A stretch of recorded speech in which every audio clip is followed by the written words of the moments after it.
Membahas tentang tips cara sholat dalam perjalanan bagi perempuan yang keputihan. Kalau saya pribadi, biasanya Sela itu kalau akan bepergian, maka biasanya Sela pakai softtek.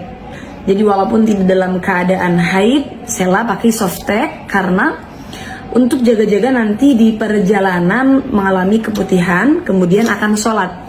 Sehingga ketika di perjalanan akan melaksanakan sholat, Sela biasanya softtek yang sudah ada keputihannya yang najis, Sela buang.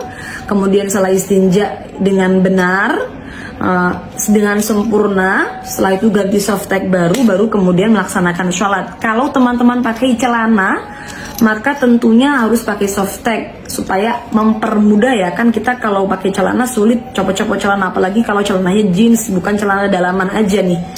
Maka alangkah baiknya ikutin tips ini. Jadi pakai softtek, kemudian ketika akan sholat, softtek yang sudah ada keputihannya yang najis dibuang, ganti softtek baru yang masih suci. Nah tapi kalau kepepet gimana? Kalau pas gak bawa softtek ya terpaksa. Kalau seperti itu maka copot celana dalam yang ada keputihannya, baru kemudian istinja, sholat tanpa menggunakan celana dalam. Karena kenapa? Tidak sah teman-teman, sholat itu menggunakan celana dalam yang ada keputihannya yang najis, tidak sah. Jadi terpaksa kita tanpa celana dalam sholatnya, kemudian setelah sholat kembali ke jeding lagi untuk pakai celana dalam yang tadi kalau tidak bawa ganti, seperti itu.